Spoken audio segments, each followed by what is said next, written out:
What is good, YouTube? It's your boy Quinway Basketball Analysis coming to you with that nerlens Noel.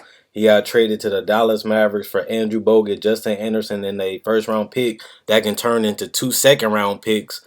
The problem I have with this trade off the dome is basically that the Sixers, they was in a position when they was drafting best talent available. They drafted nerlens Noel. He tore his ACL in college, and they drafted him anyway because he was the best talent available. They ended up drafting Joel Embiid next, and then they ended up drafting uh, Jahlil Okafor. So with that being said, they drafted a bunch of centers that can't play together. They drafted Dario Saric and Ben Simmons. They play the same position too.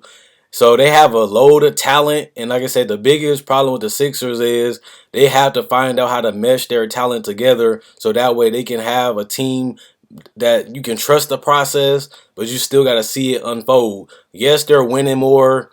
Yes, Joel Embiid and Jahlil Okafor are still nursing their injuries, so they haven't really played a full season. They've been missing a lot of games, still trying to heal and play at the same time.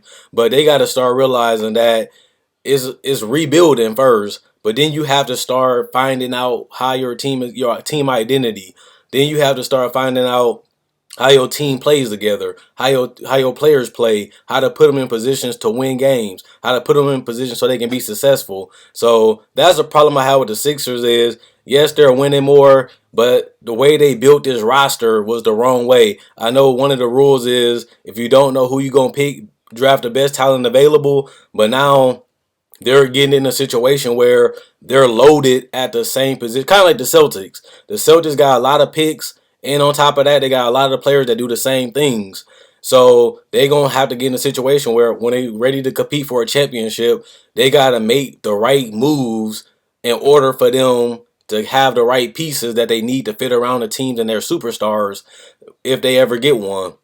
So with that being said, we know Joel Embiid might be their cornerstone.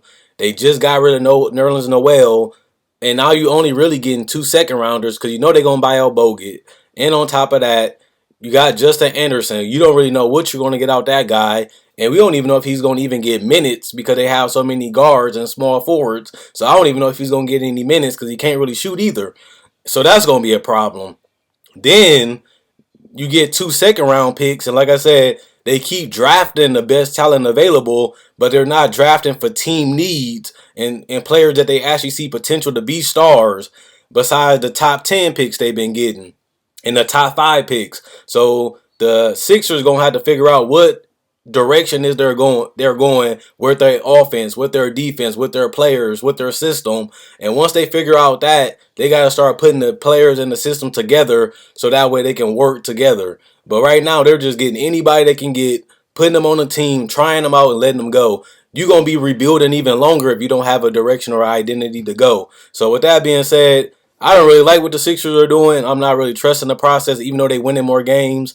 But until they start finding out how they're going to build these teams and how the people minutes going to be, if they're staying or going, they've been drafting players, letting them go like KJ McDaniels and Nerlens Noel. They doing just like OKC. They drafting all this young talent, and they're not keeping the players around. You get a good steal like KJ McDaniels, and you just let them go for a second round pick. Like, why would you give a surefire NBA player away for a second round pick that might be a bust? Because when you're picking in the second round, they mostly be busts.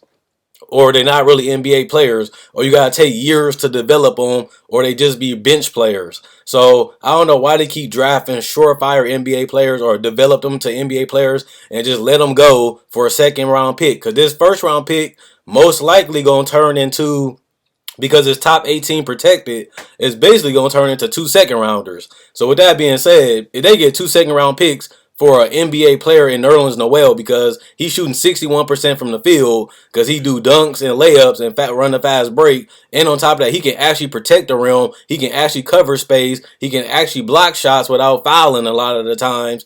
And he's still developing his offensive game. And Rick Carlisle is a coach that gets the best out of his players. So this look like it's going to be a steal for Dallas because they don't need Bogut. He been injured and banged up like he always been. And they got rid of his contract, so that benefits them. They might have to pay Nerlens Noel a lot of money, but he hasn't really proven himself. and he's gonna be restricted anyway. So they might be able to keep him regardless if they can work out a contract that works best for them. So Dallas, I think they win this trade, even though they gave up a lot on paper. But Bogut gonna get bought out. Justin Anderson, not a sure thing. And the second round picks, like I said, if they haven't been keeping their picks anyway, they've been trading them or letting them go, and they don't really want to pay nobody. So they might get nothing out of this trade if those two second round picks become busts. So the Sixers just traded Nerlens away for basically nothing to me because he actually can play and he actually do deserve more minutes and he more healthier than Jaleel and Joel Embiid, and they still not giving him no minutes. So this trade to me, the Sixers lost, the Dallas Mavericks won, but you never know until we see who the second round pick's gonna be or that first round pick gonna be. So until then, we ain't gonna know who win this trade. But right now, I got Dallas.